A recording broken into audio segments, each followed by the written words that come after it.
ದಿನದಿಂದ ದಿನಕ್ಕೆ ಕಾಂಗ್ರೆಸ್ ಪಾಳ್ಯದಲ್ಲಿ ಅಸಮಾಧಾನಗಳ ಬೇಗುದಿ ಹೆಚ್ಚಾಗ್ತಾನೆ ಇದೆ. ಕಾಂಗ್ರೆಸ್ನ ಕೆಲ ನಾಯಕರು ಕೊಡ್ತಾ ಇರುವಂಥ ಹೇಳಿಕೆ ಹಿಂದೆ ಹಲವು ಅನುಮಾನಗಳು ಹುಟ್ಟಿಕೊಳ್ಳುವಂತ ಆಗ್ತಾ ಇದೆ. ಹಾಗಾಗಿ ರಾಜ್ಯ ಸರ್ಕಾರದಲ್ಲಿ ಸಂಕ್ರಾಂತಿ ಹಬ್ಬದ ಬಳಿಕ ಸಂಕ್ರಾಂತಿ ಆಗುತ್ತಾ ಅನ್ನುವ ಪ್ರಶ್ನೆ ಕುತೂಹಲ ಮೂಡ್ತಾ ಇದೆ. ಕ್ಯಾಬಿನೆಟ್ಗೆ ಟೈಮ್ ಬಾಂಬ್ ಅಂತೂ ಫಿಕ್ಸ್ ಆಗಿದೆ ಅಂತ ಕೆಲವರೇ ಹೇಳ್ತಿದ್ರು, ನಾವಲ್ಲ. ಸಂಪುಟ ಪುನರಚನೆ ಪಕ್ಕ ಅಂತೇಳಿ ಕಾಂಗ್ರೆಸ್ನ ನಾಯಕರೇ ಹೇಳ್ತಿದ್ದಾರೆ. ರೆಬಲ್ ಶಾಸಕ ರಾಯಡ್ಡಿಗೆ ಸಿಎಂ ಕೊಟ್ಟಂತ ವಾಗ್ದಾನವೇನು? 3 ತಿಂಗಳು ಬೆಂಗಳೂರಿಗೆ ಹೋಗೋದಿಲ್ಲ ಅಂತ BR ಪಾಟೀಲ್ ಆಳಂದ ಕ್ಷೇತ್ರದ ಶಾಸಕ ಯಾಕೆ ಹೇಳಿದ್ರು? ಇದು ರಿಪಬ್ಲಿಕ್ ಕನ್ನಡದ mega political follow up story.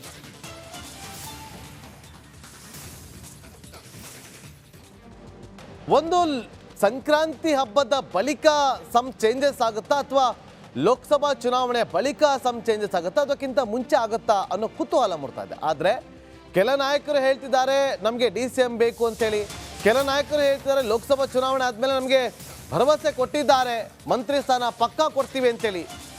Rayareddy ಅವರು ಕೂಡ ಅದೇ ರೀತಿಯಾಗಿ ಹೇಳಿಕೆಯನ್ನು ಕೊಟ್ಟಿದ್ದಾರೆ. ಜುಲೈನಲ್ಲಿ CM ನನ್ನನ್ನು ಮಂತ್ರಿ ಮಾಡ್ತೀನಿ ಅಂತ ಹೇಳಿದ್ದಾರೆ.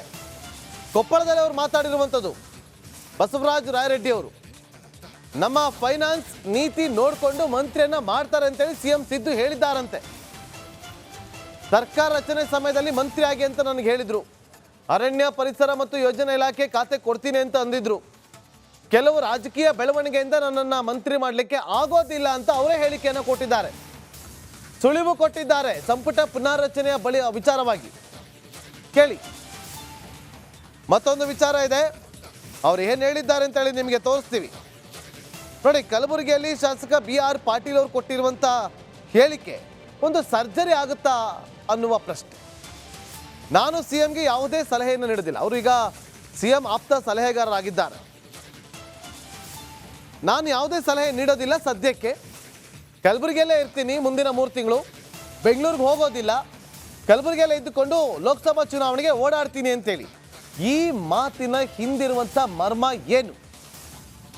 ಮಂತ್ರಿಗಿರಿಗೋಸ್ಕರ ಈ ರೀತಿಯಾಗಿ ಹೇಳಿಕೆಯನ್ನು ಕೊಡ್ತಿದ್ದಾರಾ ರಾಯರೆಡ್ಡಿ ಅವರು ಅನ್ನೋ ಕುತೂಹಲ ಮೂಡ್ತಾ ಇದೆ. ಅವ್ರು ಏನು ಮಾತಾಡಿದ್ದಾರೆ ಕೇಳ್ಕೊಂಡು ಬರೋಣ ಬನ್ನಿ. ನೀವು ಮುಖ್ಯಮಂತ್ರಿಗಳ ಆರ್ಥಿಕ ಸಲಹೆಗಾರರಾಗ್ರಿ, ನಾನು ಹೇಳಿದ್ರೆ ಆರ್ಥಿಕ ಸಲಹೆಗಾರ ಆಗ್ತೇನೆ, ಬಟ್ ಅದಕ್ಕೆ ಅಧಿಕಾರ ಇರಬೇಕು, ಪವರ್ ಇಲ್ಲ ಅಂದ್ರೆ ತಗೊಂಡು ಏನು ಮಾಡಲಿ ನಾನು ಅಂತಾನೆ ಹೇಳ್ಬಿಟ್ಟೆ. ಅವಾಗ ಮುಖ್ಯಮಂತ್ರಿ ಬಂದ್ರ ನಂತರ ನೀನು ಆಗೋ ನಾನು ಇರ್ತೀನಲ್ಲ ಅಂದರು. ಆಯ್ತು ನೀವು ಇದೀನಿ ಅಂತಂದ್ರೆ ನಾನು ಆಗ್ತೀನಿ ಅಂತ ಹೇಳಿದ್ರಿಂದ ಅದು ನವೆಂಬರ್ 3ನೇ ತಾರೀಕೆ ಆರ್ಡರ್ಸ್ ಇಶ್ಯೂ ಆಗಬೇಕಾಗಿತ್ತು. ಮತ್ತು CM ಹೇಳಿದರು ಸಿದ್ದರಾಮಯ್ಯನವರು, ನೀನು ಸದ್ಯಕ್ಕೆ ಆಗಲೇಬೇಕು, ನನ್ನ ಜೊತೆಗೆ ಬಜೆಟ್ ಮಾಡಲಿಕ್ಕೆ ಇದಕ್ಕೆ ಎಲ್ಲ ಕೂತ್ಕೊಳ್ಳೇಬೇಕು, ನೀನು ಖಂಡಿತ ನಾನು ಜುಲೈನಲ್ಲಿ ನೀನು ಮಂತ್ರಿ ಮಾಡ್ತೇನೆ, ನೋಡೋಣ ನಿನ್ನ ಫೈನಾನ್ಸ್ ಹೆಂಗಿದೆ ನೋಡೇ ಬಿಡ್ತೀನಿ ಅಂತ ಅಂದ್ಬಿಟ್ಟಿದ್ದಾರೆ. ಸ್ವಲ್ಪ ವ್ಯತ್ಯಾಸ ಇದೆ.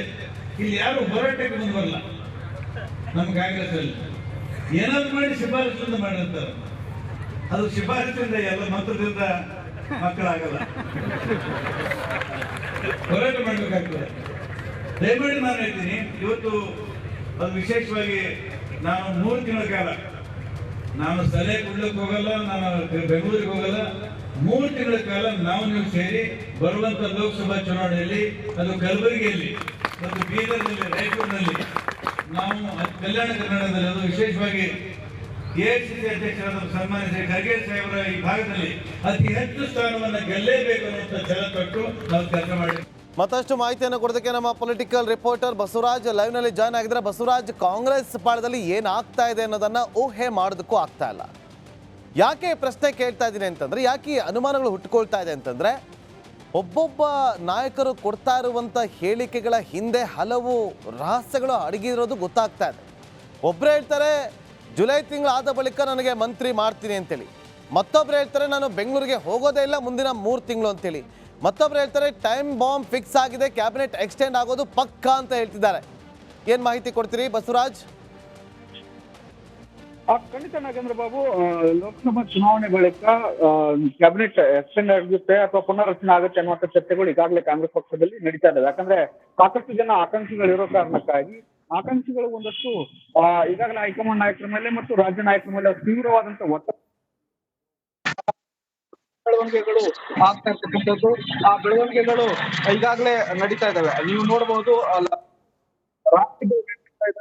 ಸಚಿವ ಸ್ಥಾನ ಕೊಡಬೇಕಾಗಿತ್ತು ಅನ್ನುವಂಥದ್ದು, ಸಚಿವ ಸ್ಥಾನ ಕೊಡೋದು ಕೂಡ ಸಿಎಂ ಒಪ್ಪಿದ್ರು ಅನ್ನುವಂಥದ್ದು. ಆದ್ರೆ ಸಿಎಂ ಒಪ್ಪಿದ್ರು ಕೂಡ ಈ ಸಚಿವ ಸ್ಥಾನ ಯಾರ ಅಡ್ಡಿ ಆದ್ರು ಅನ್ನೋ ಬಹಳ ಪ್ರಶ್ನೆಗಳಿದಾವೆ. ಜೊತೆಗೆ ಅವರು ಒಂದಷ್ಟು ಬಿ.ಆರ್. ಪಾಟೀಲ್ ಅವರಿಗೆ ಸಚಿವ ಸ್ಥಾನ ಕೊಡಿಸುವಂತ ನಿಟ್ಟಿನಲ್ಲಿ ಸಾಕಷ್ಟು ಪ್ರಯತ್ನವನ್ನು ಹಿಂದಿನಿಂದ ಮಾಡ್ಕೊಂಡ್ ಬರ್ತಾ ಇದ್ದಾರೆ. ಆದ್ರೆ ಡಿ.ಕೆ ಶಿವಕುಮಾರ್ ಅವರು ವಿರೋಧ ವ್ಯಕ್ತಪಡಿಸಿದ ಕಾರಣಕ್ಕಾಗಿ ಅವ್ರಿಗೆ ಸಚಿವ ಸ್ಥಾನ ಸಿಕ್ಕಿಲ್ಲ. ಹಾಗಾಗಿ ಜುಲೈ ನಂತರ ನಮಗೆ ಸಚಿವ ಸ್ಥಾನ ಸಿಗುತ್ತೆ ಅನ್ನುವಂತ ಒಂದಷ್ಟು ಮಾಹಿತಿಯನ್ನ ಹೇಳ್ತಾ ಇದ್ದಾರೆ. ಆದ್ರೆ ಕಾಂಗ್ರೆಸ್ ಪಕ್ಷದಲ್ಲಿ ಕೂಡ ಸಾಕಷ್ಟು ಬೆಳವಣಿಗೆಗಳು ನಡೀತಾ ಇದಾವೆ. ತೀವ್ರವಾದಂತ ಒತ್ತಡವನ್ನ ಲೋಕಸಭಾ ಚುನಾವಣೆ ಬಳಿಕ ಸಂಪುಟ ಪುನರ್ರಚನೆ ಆಗ್ಲೇಬೇಕು ಅನ್ನುವಂತ ಒತ್ತಡವನ್ನ ದೆಹಲಿ ನಾಯಕರ ಮುಂದೆ ಈ ಒಂದು ಬೇಡಿಕೆಯನ್ನ ಇಡ್ತಾ ಇದ್ದಾರೆ.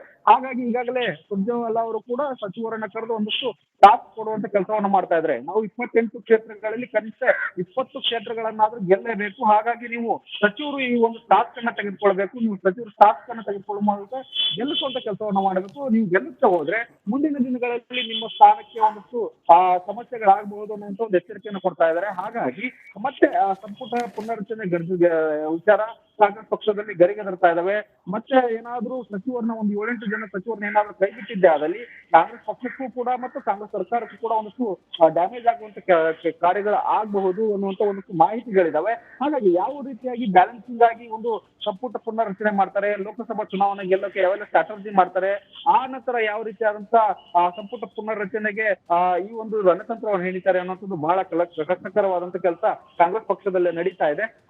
ಕೆಲವೊಂದು ಹಿರಿಯರು ಕೂಡ ಬಹಳ ತೀವ್ರವಾದಂತ ಒತ್ತಡವನ್ನು ಹಾಕ್ತಾ ಇರೋದ್ರಿಂದ ಸಹಜವಾಗಿ ಡಿಸಿಎಂ ಒಂದಷ್ಟು ಒತ್ತಡವನ್ನು ಎದುರಿಸ್ತಾ ಇದ್ದಾರೆ ಸಚಿವ ಸ್ಥಾನದ ವಿಚಾರವಾಗಿ.